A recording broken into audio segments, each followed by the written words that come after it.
મહત્વપૂર્ણ નિર્ણય કર્યો છે।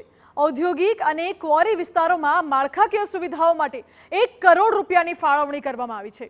રોડ અને અન્ય માળખાકીય સગવડોના મજબૂતીકરણ માટે 1470 કરોડ રૂપિયાની ફાળવણી, જ્યારે 688 કિલોમીટરના 65 માર્ગોનું અપગ્રેડેશન કરાશે।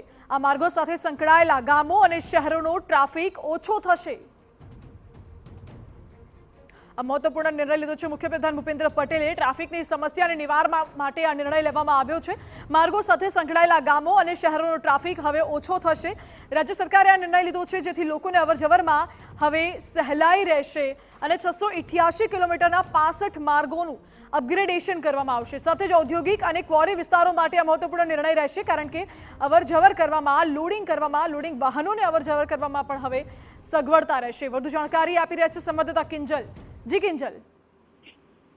જી બિલકુલ, એક મહત્વપૂર્ણ નિર્ણય છે તે રાજ્ય સરકાર દ્વારા લેવામાં આવ્યો છે। ખાસ કરીને જે રાજ્યના ઔદ્યોગિક વિસ્તારો છે અને તેમાં પણ કોરીના વિસ્તારો છે, જેમાં રોડ અને ઇન્ફ્રાસ્ટ્રક્ચરને અપગ્રેડેશન માટે, મજબૂતીકરણ માટે અંદાજે 1470 કરોડ રૂપિયાની ફાળવણીની સૈદ્ધાંતિક મંજૂરી છે તે આપી દેવામાં આવી છે।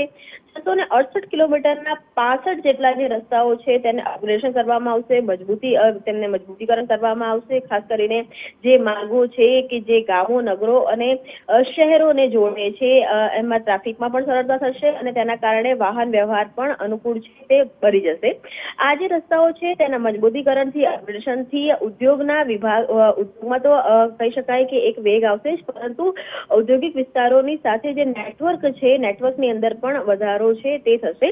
આત્મનિર્ભર ભારત એક વડાપ્રધાનનો કોન્સેપ્ટ છે, એ કોન્સેપ્ટને આગળ વધારતા ગુજરાત દ્વારા પણ એક જે બેઝિક એમ્યુનિટી છે તેની પર તો ધ્યાન આપવામાં આવી જ રહ્યું છે, પરંતુ ઉદ્યોગોને મજબૂત કરવા માટે પણ જે પ્રયાસ છે તે કરવામાં આવી રહ્યા છે।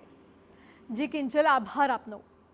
એટલે રાજ્ય સરકારનો આ નિર્ણય દરેક લોકો માટે ખૂબ સારો, સગવડતાપૂર્વક છે, કારણ કે નવા માર્ગોનું, કેટલાક માર્ગોનું નવીનીકરણ થશે, કેટલાક માર્ગોનો વિકાસ થશે, નિર્માણ થશે, જેથી અવરજવર કરવામાં અને ટ્રાફિકની સમસ્યા પણ ઓછી થશે।